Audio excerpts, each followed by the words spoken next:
My name is Raul Lai, and I am a British Asian. I'm half Indian, a quarter Spanish, and a quarter Chinese, and I run an organisation called Platform for Indian Democracy.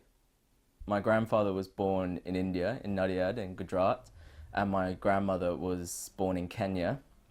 And when they married, my grandfather moved to Nairobi to be with my grandmother, where he worked in the civil service. And through his work in the Kenyan civil service, he came and settled in the UK in the late 60s. On the other side of my family, both my Spanish grandmother and my Chinese grandfather came to work in the NHS in the 60s. So my grandfather came over from Singapore through India, and took him 3 months. My grandmother came from Spain as part of a program to support the NHS.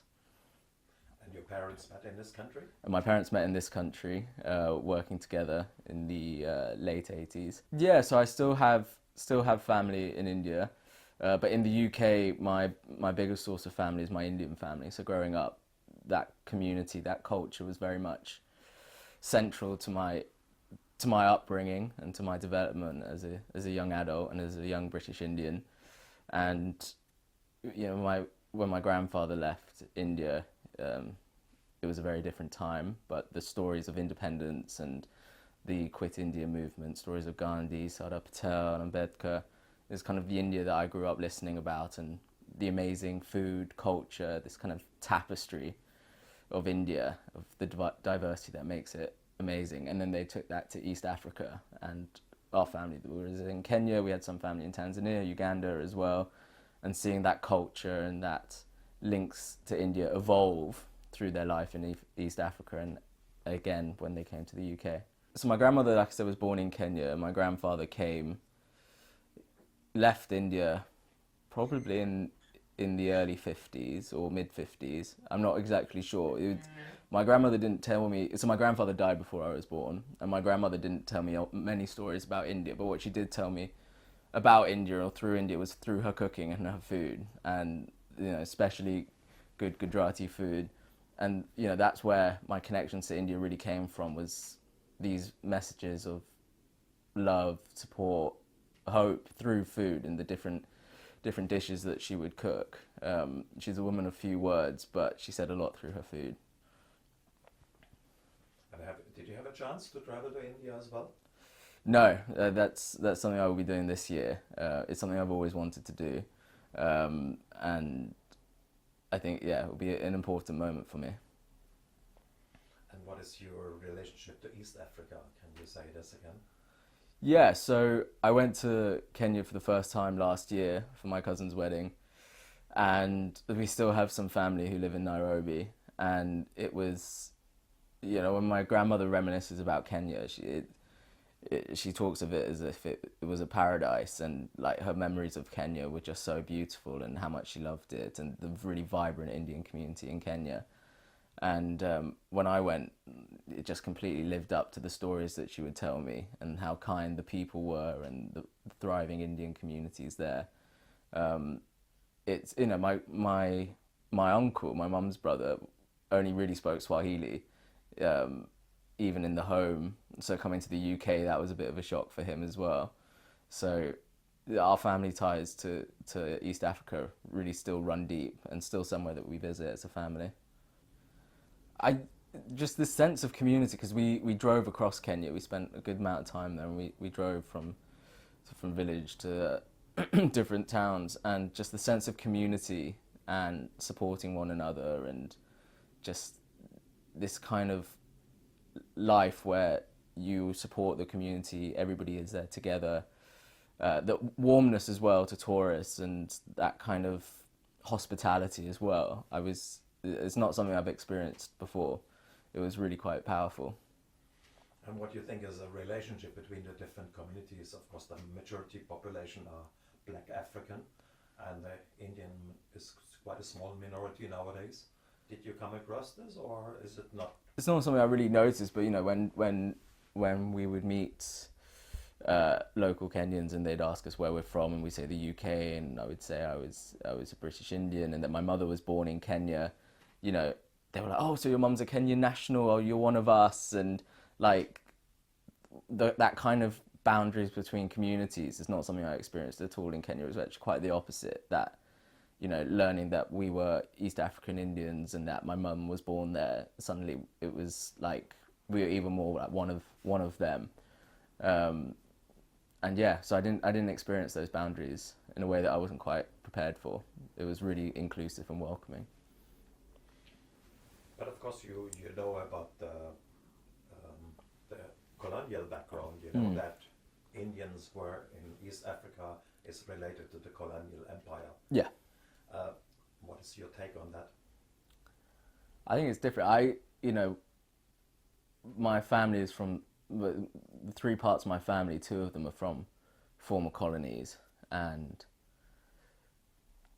you know, when you look at the UK now as well, in terms of the demographics of the UK, it's that we're here because you were there, and yeah, in terms of the Kenyan context, it's not something I know too much about, but it's interesting seeing the movement, and still to this day, the movement of people is directly related to British colonialism. When you think of why the two main reasons why asylum seekers say that they come to the UK is because the English language is the most widely spoken across the world, and because they'd feel safe because they have communities already established here. Both of those are a direct consequence of British colonialism. But also the food that we eat, the culture that we're exposed to, the people from different backgrounds that we meet is a huge reason. It's because of British colonialism. My grandparents would have never met. My Chinese grandfather in Singapore would never have met my Spanish grandmother. You know, my family would never have left India to Kenya to the UK. So I'm very much a product of the British Empire. You know, for all of the atrocities that happened, this kind of blend of people and culture, I think, is something that we can take pride in. My school chose as one of the modules for History A-level to teach about the British Empire. And so if I hadn't chosen history and my school hadn't proactively chosen to teach the British Empire, I would have known nothing about it. You know, the only things I heard about the British Empire growing up before I did my History A-level were good things. You know, rule Britannia, strongest navy in the world. We gave India the railways, which is something that really frustrates me. Or, you know, saying that we spread civilization. And then when you have political leaders like Boris Johnson in the early 2000s still saying that Africa needed to be colonized, and that, you know, and you see neo-colonialism in the world, it's just so apparent how much of a lack of education there is around colonialism. And my teaching of learning about colonialism in school was really powerful for me, because when I was at school growing up, I received a lot of racist abuse from peers, friends, people who weren't my friends, and even teachers. And it was specifically targeting my Indian identity, and, you know, saying that I smelled of curry, that I was from the third world. I even had somebody who would brag and be like, oh, we slaughtered you in your thousands, that's why I'm better than you. And that was actually somebody who was a good friend, and they thought it was funny and a joke. So until I was about between the ages of 14 and 17, I would actually pretend that I was an Indian. So when people ask that inevitable question, where are you from? I would say, oh, I'm half Spanish, half Chinese. And, you know, as I was saying earlier, that my Indian family and the Indian community played a central role in raising me. So then to spend three years denying that part of my personality, or that part of me, my heritage, you know, took a huge toll, and, you know, would lead to an identity crisis. Who am I, or what am I? And then learning about we focused on the decolonial movement in my A-levels.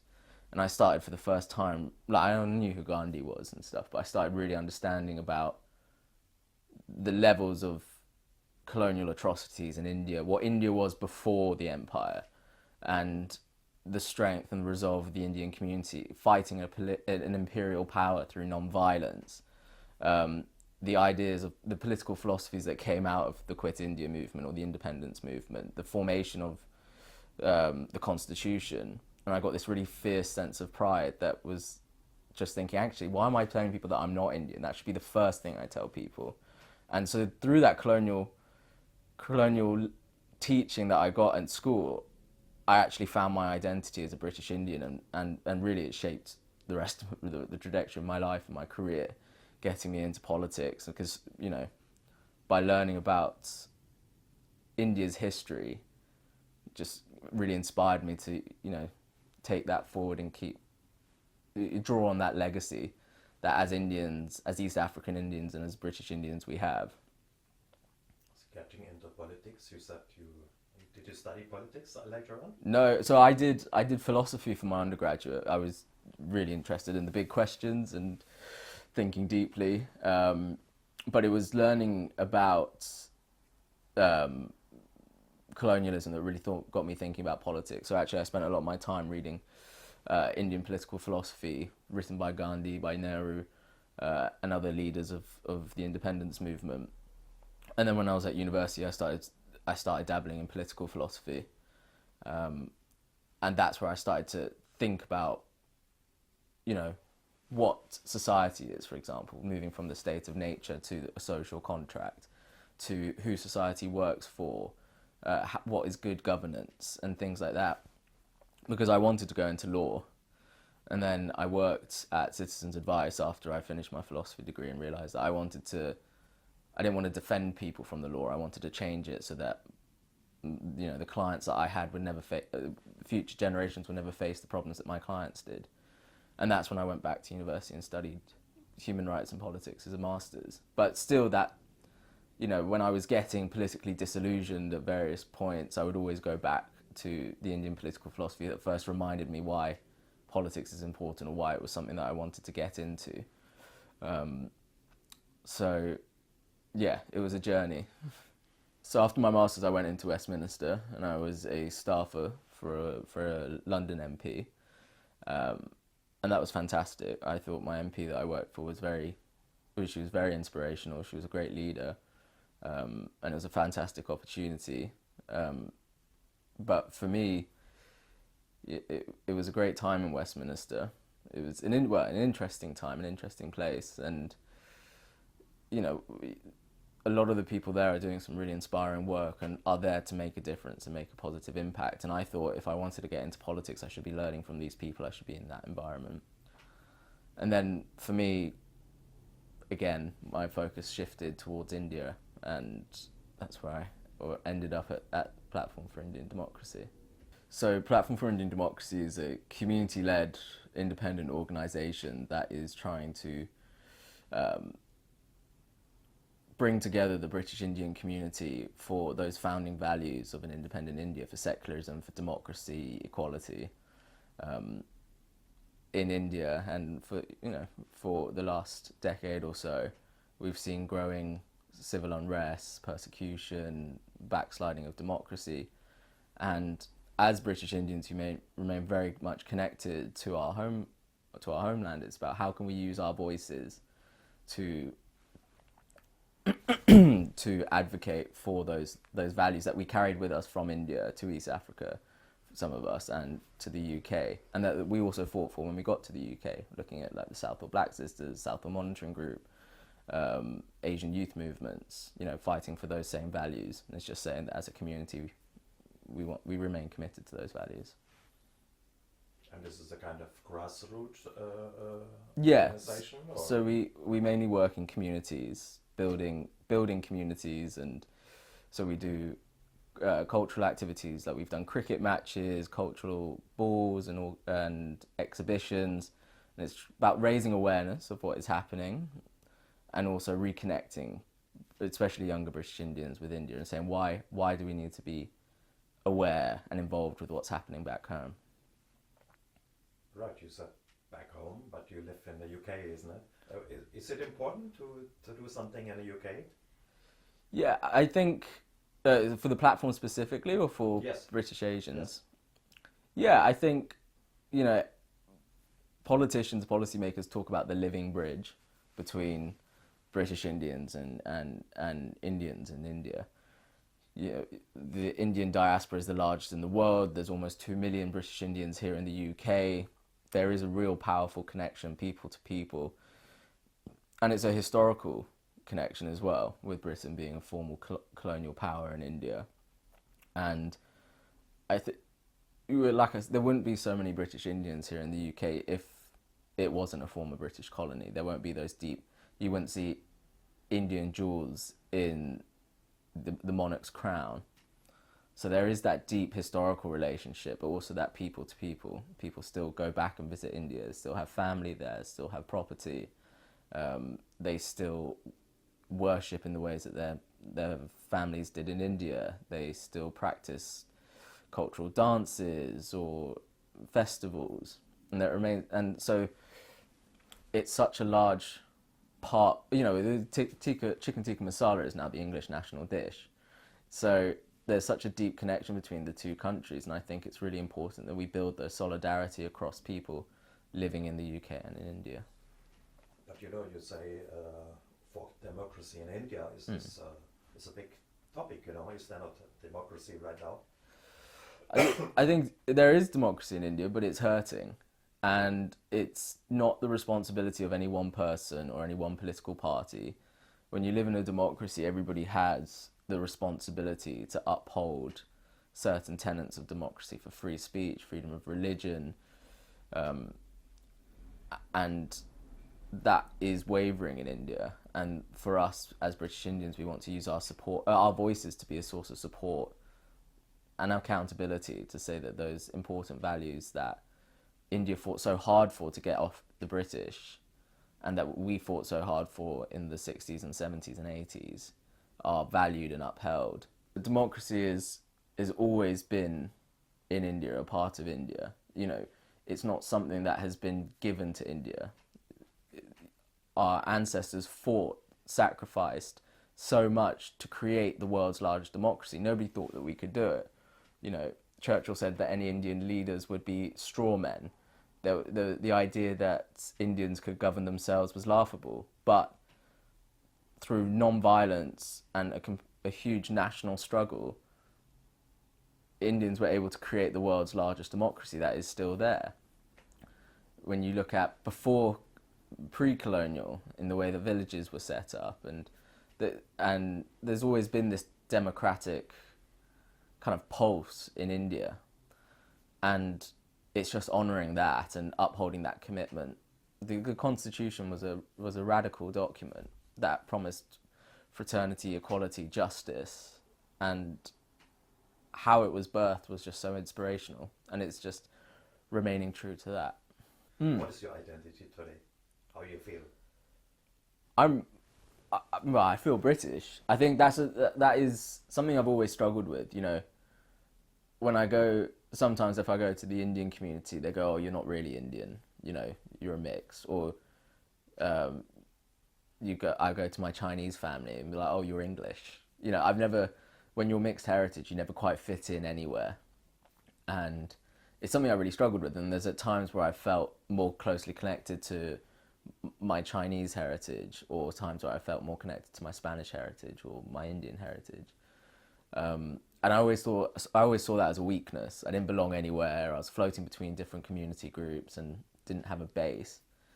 And then somebody once asked me, "Raul, do you feel British?" And I was really angry at that. And I said, "Well, no, not if people like you ask me if I am." And I took big offence to that. But as I've grown up, and I've been bouncing around my different communities and different heritages, I am British, but I'm not the British that they were thinking of when they asked that question. I am not, you know, that kind of rural Britannia white British. I am the multicultural, diverse, inclusive Britain that we've become, and part of that is drawing on all of my family backgrounds and my heritages to create me. You know, everybody is unique, everybody is individual. So I take strength from each of my family backgrounds, each of my cultural heritages to create myself. And I think that is innately British. You know, when you have your national dishes, tikka masala, and you have the diverse communities in major cities across the UK, and that, like I said earlier, I am a product of British colonialism, and that's the British that I feel, that kind of coming together of different cultures, different peoples, and drawing strength from that rather than having that be something I run away from. How other people see you? Did you come across that anybody says, oh, you're foreign, or do you really belong to this place, or where do you really come from? Yeah, I get that question all the time. I mean, I don't look, you know, some people don't think I look Indian, or I don't look Spanish, or I don't look Chinese. A lot of people think I look Middle Eastern. So I had once I was in Camden with somebody, and they'd gone to another stall, and I'd walked into the shop, and this guy goes, "You're Middle Eastern, aren't you?" And I was like, "No." And he goes, "Yeah, you are. Why are you lying?" I said, "I'm not Middle Eastern." And he actually stood in the doorway of the shop, and he goes, "You're not leaving until you tell me you're from the Middle East." And I was like, "Well, I'm not. I'm Spanish, Chinese, and Indian." But he just wouldn't have it. And I said, "Okay, yeah, I'm from the Middle East." He goes, "See, that's all you had to do." Or when, you know, with rising Islamophobia when I was in Birmingham, I would have people come up and shout terrorist at me, or you know, say, call me an Arab, or like in a derogatory way. And so I get that a lot as well. And a lot of other mixed race people that I know and speak to have a similar thing where they get misidentified with different places. But yeah, I mean, you always get the question, where are you from? It comes with being an ethnic minority in this country, and it's an exhausting question to ask. So I would just say, "Oh, I'm from Woking." They're like, "No, where are you really from?" I said, "No, look, you're absolutely right. I was born in North London." And it's just like, I don't mind being asked that question, but if that's the first thing you ask me, if you look at me and you see, aha, they're not British, I'm going to go ask them where they're from. If you've come up and introduced me, we started talking, having a conversation, and you ask about my family heritage, then that's completely different. But having that kind of, the colour of your skin is the first thing and the most important thing I need to know. That's when I think it's a problematic question. Was it anyway important in your upbringing, different languages? No, and maybe unfairly I blame my parents, but I only spoke English at home. Most, if not all of my Indian cousins only speak English. They don't speak Gujarati or Hindi. When I'd go to Spain to see my family there, they wanted to practice their English, so I could be lazy. And now my Chinese family live in Singapore. English is a national language. So I've had the opportunity to be lazy in terms of languages, and now I try to learn now that I'm older. But it's something I deeply regret not learning, especially my mother tongues, all three of them, when I was younger. I think it's such a beautiful way to remain connected to that culture, and also when you visit these places and you can speak the language, and I think it's a really lovely and important connection. That's why I think, you know, language classes, or, you know, the way they're trying to bring back the Welsh languages in schools in Wales, or yeah, I think it's so important to remain connected to that. And I would like to say it's something I would do, that I am going to do, but I struggle with Duolingo, and my brain for languages is no longer there. So we'll see. But yeah, I think it's really important. Yeah, looking at further in the future, what would be your wishes for? It could be for yourself, but it could also be for the society. My biggest concern about the country and society at the moment is the rise of far-right politics. And I think the riots in August really put that into perspective. That where you have in Merseyside, they had checkpoints set up where any brown drivers were stopped and not let through.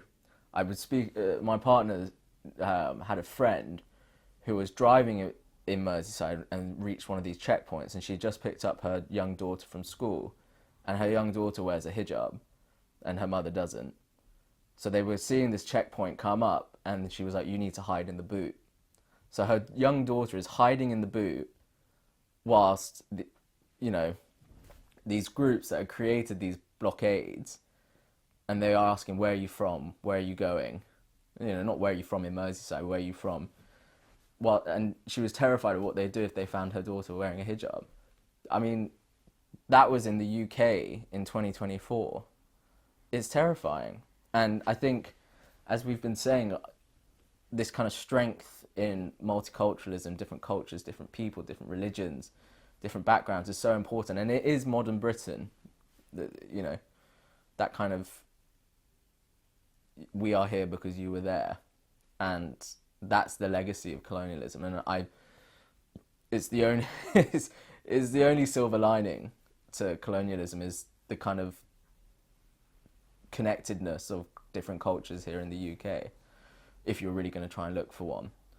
And to see xenophobia, racism, anti-immigration rhetoric being whipped up to distract from economic failures as a way to divide communities, I think is really dangerous, and our politicians should be taking the heat out of these debates and speaking honestly about facts, about how immigration actually keeps our society running, about the strength of having different cultures within our cities, within our towns, and putting forward that positive case, not fear-mongering, not, accepting and adopting the language of the far right.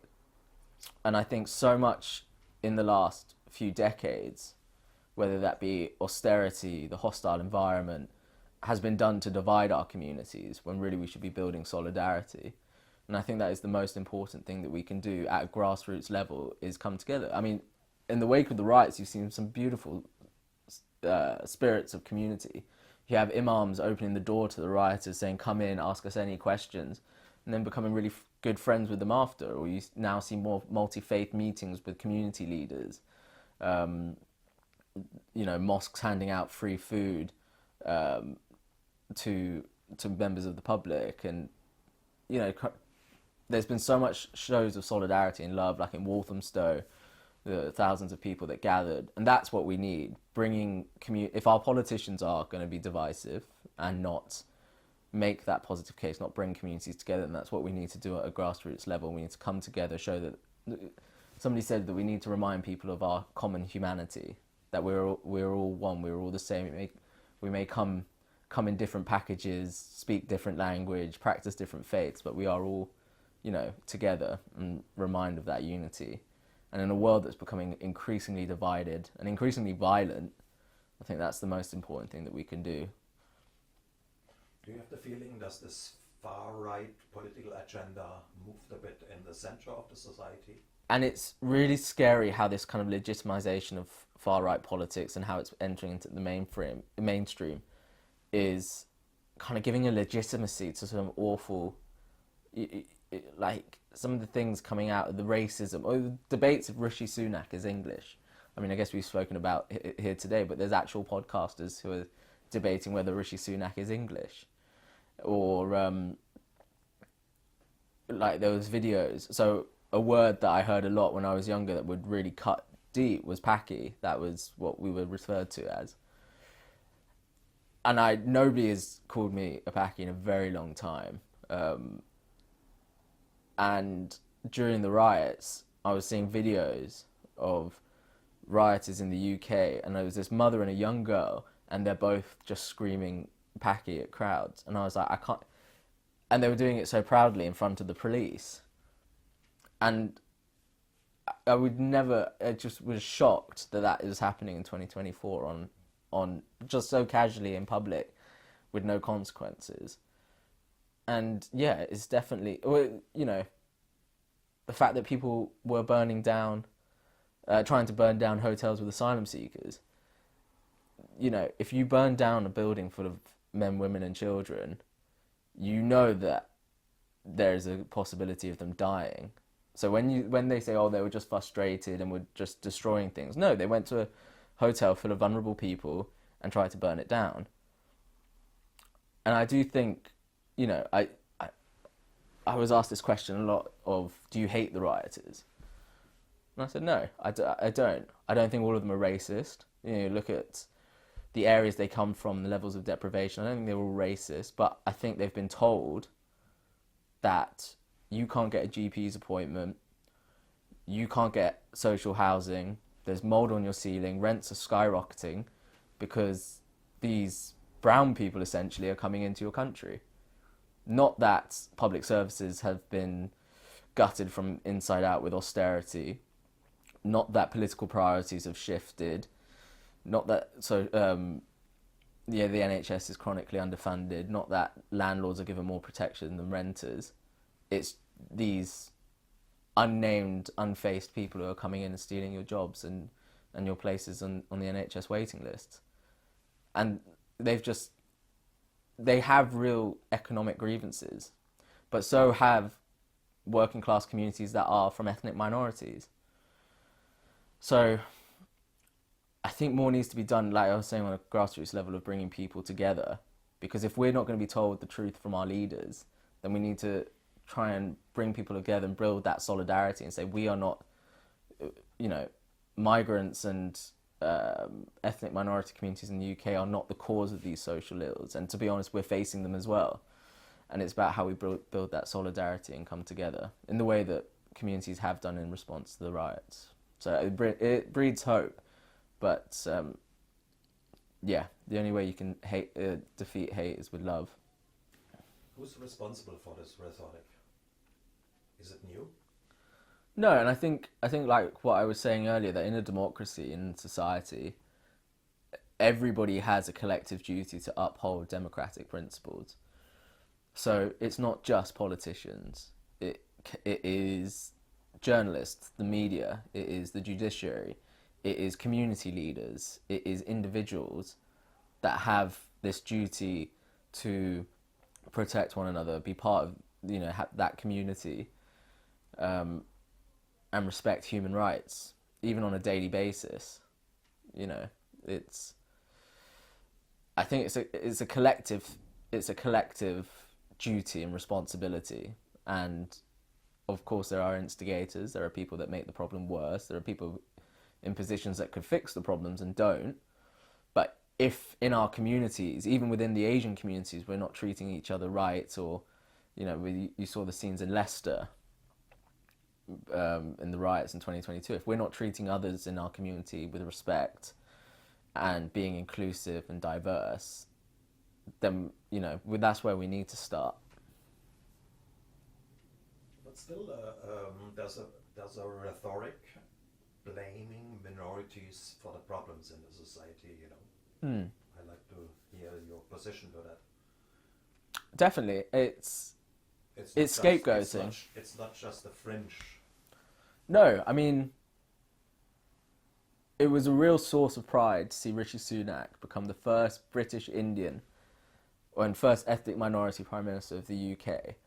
No matter what, especially with the colonial relationship between Britain and India, to see an Indian Prime Minister outside Downing Street was really emotional. And even though politically I disagree with him, it was a really emotional thing to see him outside of Downing Street.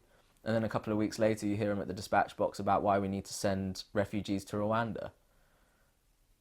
And that was really painful. And you're just thinking, why? These are some of the world's most vulnerable people, and we're sending them to Rwanda.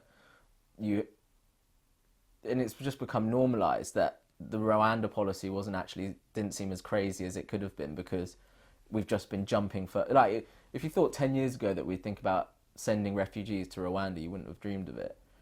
The Nationality and Borders Bill, or the crackdown on peaceful protests, you would never have thought that a British government would crack down on protests like that, or the systemic and institutional racism and sexism within the Met Police, the people that are there to protect Londoners. And it's just jumping further and further into a rabbit hole that is really scary. And where it started with Theresa May and the hostile environment, and we arrived at Rwanda, the Rwanda policy. So yeah, and when you look at like border crossings, the channel crossings with refugees, saying that our borders are being invaded, and I think Philip Hammond, the former Chancellor, called it swarms of people coming over, and invaders, and that language has been used since the Cameron government. But then you actually look at why they're crossing the channel. You know, everybody has a right to claim asylum in the country, but there are no safe and legal routes to claim asylum in the UK. If you can't get a visa to claim, so the first rule is that you have to be within the UK to claim asylum. Okay, so how do I get to the UK? Get a visa. They don't have an asylum visa. I get a tourist visa. You then break the rules of your visa and you get deported, because you've defrauded the visa system, saying you're coming as a tourist but to claim asylum. The legal schemes that are open are for, there was Afghanistan, Hong Kong, and there was a Syrian one, I believe. But again, 3 countries in the world. So when you're left with the only way to get into this country to claim asylum is the channel, it's no surprise that criminal gangs are exploiting that and making it into a business model. But you don't hear that. You don't hear that there are no legal ways for somebody from South Sudan to claim asylum here. You hear that there are military-aged men who are really economic migrants invading our southern borders. It's just not true. And political leadership is not actually saying that, not explaining the asylum system, or not explaining or challenging that, but instead feed into the rhetoric of that we need to smash the gangs, that, you know, we need to be, that now no asylum seekers who cross the channel to get into the UK can ever claim citizenship. It's punitive rather than actually addressing why people are crossing the channel. So there's that kind of political deception that's been going on for decades. And it's why people are so disillusioned and so angry at the government. And people like Farage, who has a Coots account and is a millionaire, is seen as like a hero for the working class because he is selling truth to power.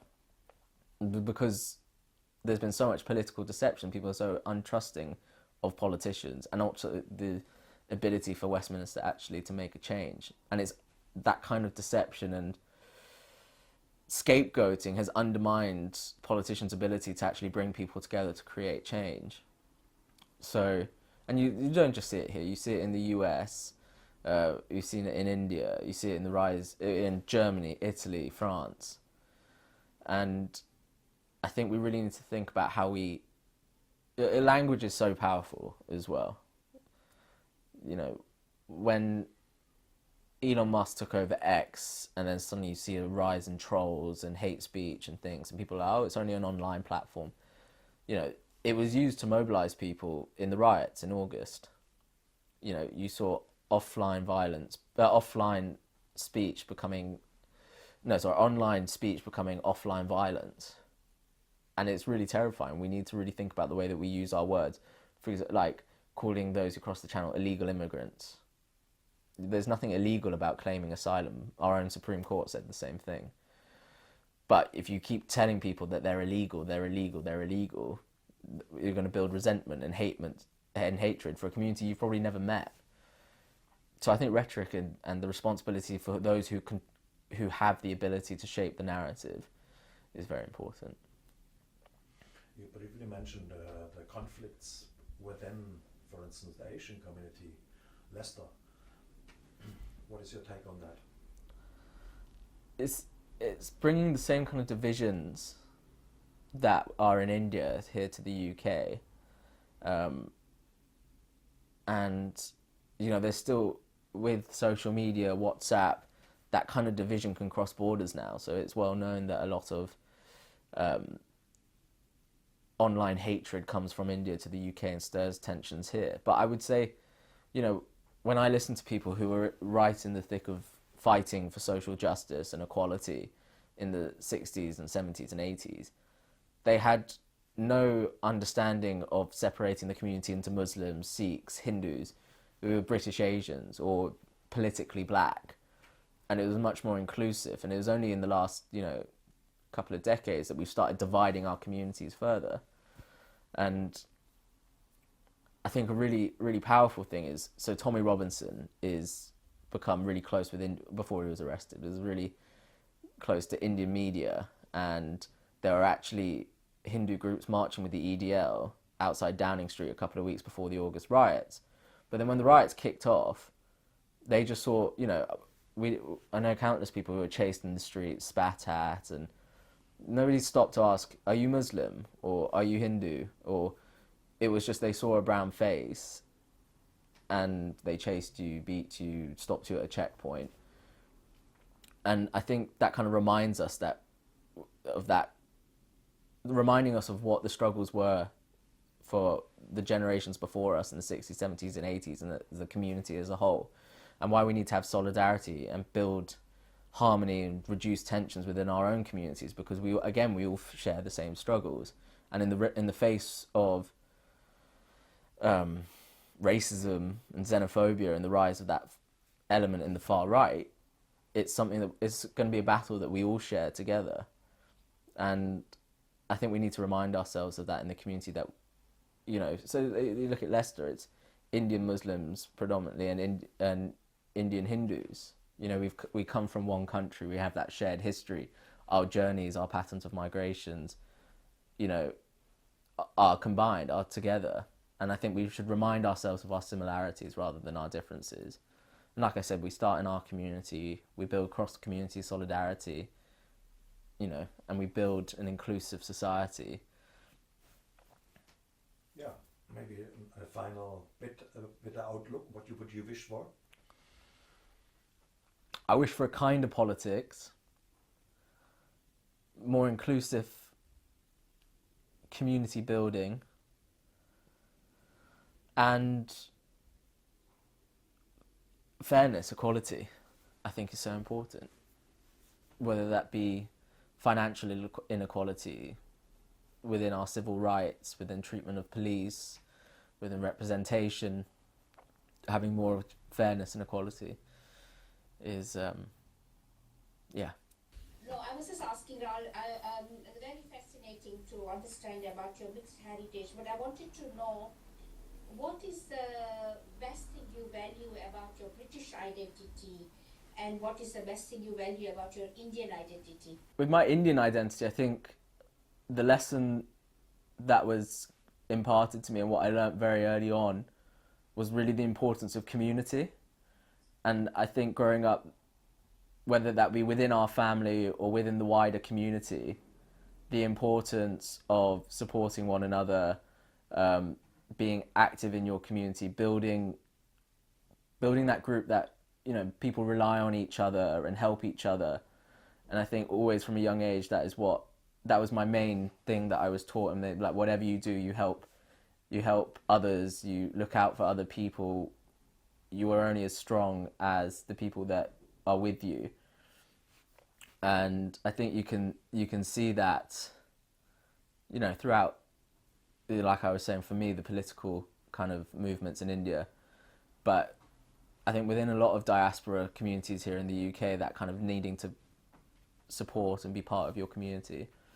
And my British one, I think, is the diversity. Like I said, I see myself as British, but not the old kind of imperial nostalgia British, but as a modern, diverse, fluid, accepting British. And the fact that I can walk through London and pass Lebanese food, Indian food, Italian food, that there's so much culture. And I think, you know, the best of British really is when people come together and that kind of shared history. Lovely, and I wish I had met you after your visit to India, because you said you haven't been there, but you're going there at the end of this year. Just wondered, if you went to India, do you fear that people would see you as a foreigner? I think so. I think I've met you know, many different Indian citizens who've been over here, and some have seen British Indians as not real Indians anymore. Some see us as brothers and sisters that remain very much connected.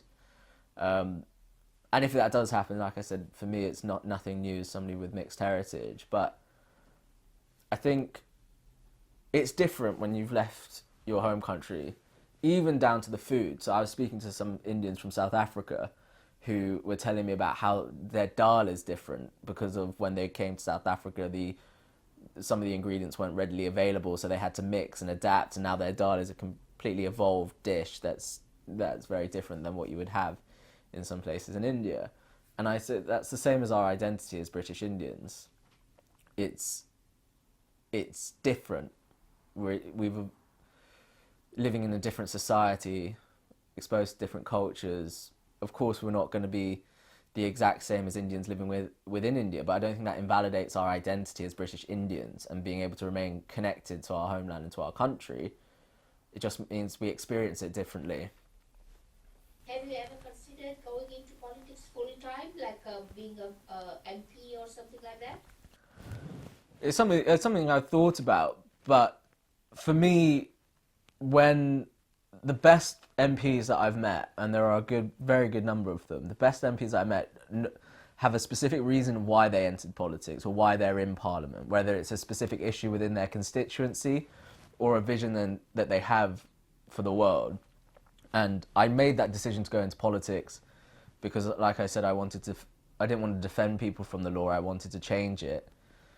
And if I find that I have a real purpose, or there is something that I think as an MP I can do to make that change, then of course I'd be open to it. But to go into politics without a real, like, public office, without a real conviction or a real direction of what you want to change and why, I think leads to the wrong people going into politics and forgetting why you're there and what that office is.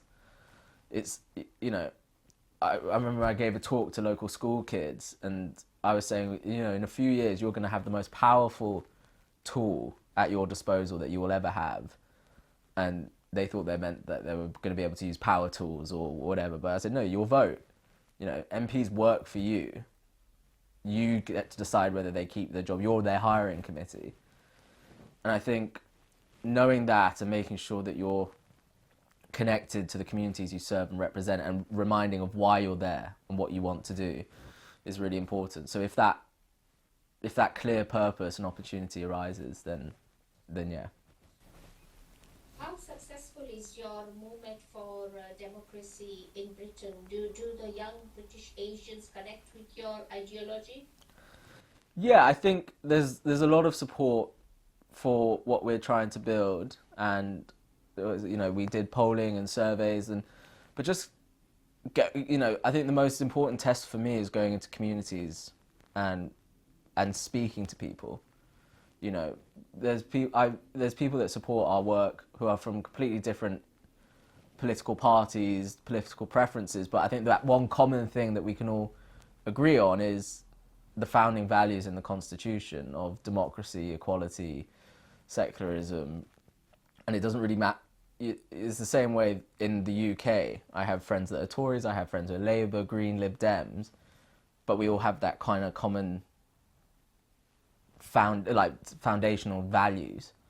And it's the same for our work. And there's a lot of support, and especially younger British Indians who are looking at international relations, foreign policy in a completely different way when you have what is happening in the genocide in Gaza or the way that Russia invaded Ukraine. And it also, we have young British Indian volunteers who joined our work for the more community, the more exhibition side of our work, but stayed because they learned something about India, and for them it's a way of, again, reconnecting with their heritage.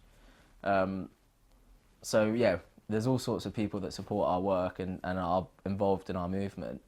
All come from different backgrounds for different reasons, but we're all there because we love India. We remain connected with India, and we all share those foundational values that built an independent India and built the world's largest democracy.